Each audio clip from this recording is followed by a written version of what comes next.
বন্ধুত্বের হিসাবটা কখনোই লেনদেনে হওয়া উচিত নয়, যেখানে শুধু একজনই দেয় আর একজন শুধু নেয়। নিজের মূল্য বুঝে নাও, নইলে অন্যেরা তোমাকে ডিসকাউন্ট দিয়ে ব্যবহার করবে।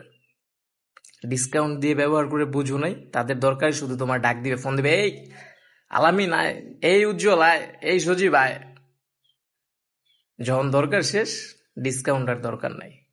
মিথ্যার মুখোশে পড়ে থাকে, কিন্তু সময়ের হাত তো তা খুলে ফেলে। ধৈর্য রাখো, একা হয়ে যাও, একা হয়ে যাওয়া ভালো, তার চেয়ে ভুল মানুষের সাথে সময় নষ্ট করা আর আরো বড় একাকিত্ব। সবাইকে বন্ধু ভাইবো না, বন্ধুত্বের মান যাচাই করো।